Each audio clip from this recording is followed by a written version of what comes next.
Hello students, आज हम पढ़ने वाले हैं आइडियलिज्म, आदर्शवाद। तो सबसे पहले हम बताएंगे कि आदर्शवाद क्या है, कहाँ से आया है, अब तक कौन कौन से आदर्शवादी रहे हैं, आदर्शवाद क्या होता है, एजुकेशन में आदर्शवाद की क्या भूमिका है।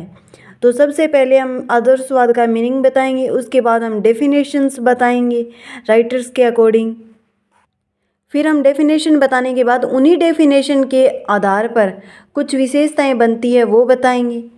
उसके बाद हम आइडियलिज्म के बेसिक प्रिंसिपल्स बताएंगे कि आइडियलिज्म के प्रिंसिपल्स क्या हैं।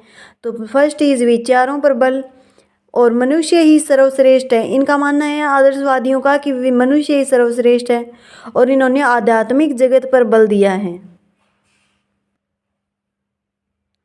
फोर्थ इज आदर्शात्मक मूल्यों के विकास पर बल। फिफ्थ है विविधता में एकता के सिद्धांत पर बल दिया है इन्होंने। व्यक्तिगत तथा सामाजिक विकास पर बल दिया है और गुरु की आवश्यकता पर बल दिया। इन्होंने कहा है कि शिक्षा में गुरु का जिंदगी में शिक्षा में गुरु का होना बहुत ज़रूरी है। फिर है एजुकेशनल इम्प्लीकेशंस ऑफ आइडियलिज्म कि आदर्शवाद के शैक्षिक योग्यता या महत्व क्या है, कार्यान्वयन क्या है इसका। तो सबसे पहले हम इसके अंदर एजुकेशन का मीनिंग बताएंगे कि एजुकेशन का आदर्शवादी मीनिंग क्या है, उसकी डेफिनेशन बताएंगे।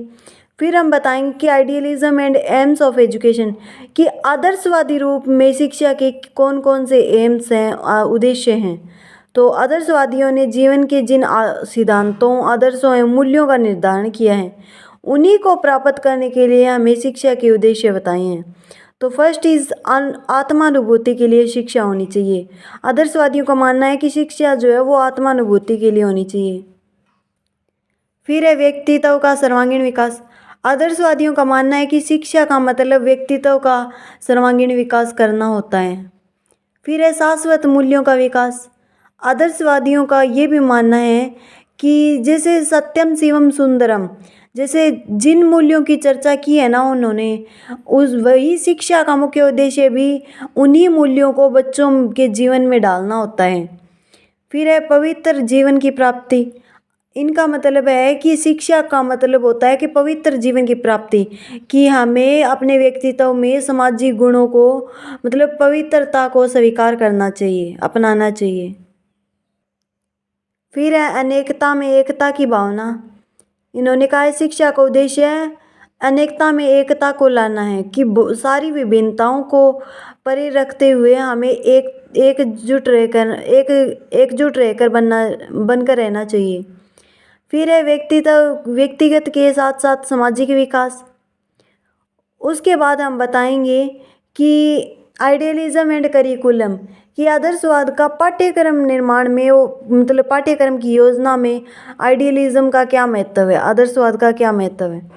तो पहले है पाठ्यक्रम बौद्धिक विकास में सहायक होना चाहिए। आदर्शवादियों का कहना है कि पाठ्यक्रम ऐसा होना चाहिए जो बौद्धिक विकास में सहायक हो।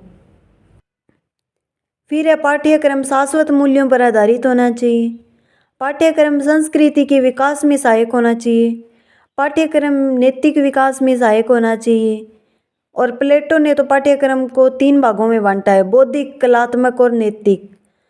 तो बौद्धिक के अंदर तो इन्होंने सब्जेक्ट्स को लिया जैसे भाषा, साहित्य, इतिहास, भूगोल, गणित, विज्ञान। और कलात्मक में कला और काव्य को लिया है। नैतिक में धर्म और नीति शास्त्र को।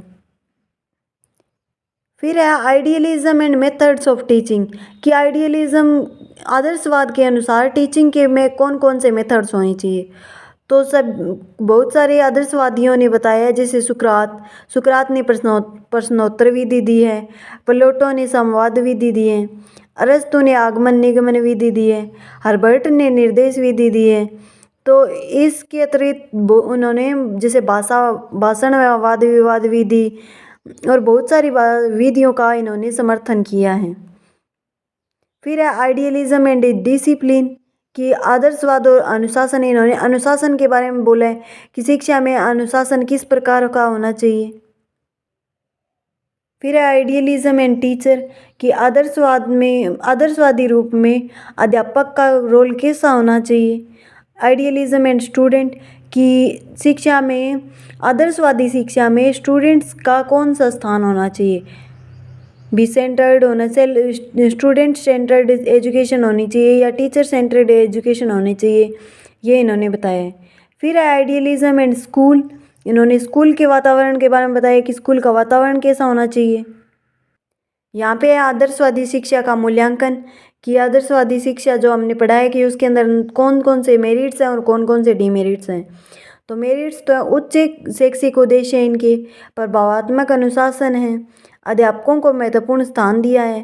पर इसके डीमेरिट्स है कि शैक्षिक उद्देश्य जो है वो व्यवहारिक नहीं है और अपूर्ण पाठ्यक्रम बताया है और इनकी कोई निश्चित शिक्षण विधि नहीं है, क्योंकि ये बहुत सारी शिक्षण विधियों का समर्थन करते हैं।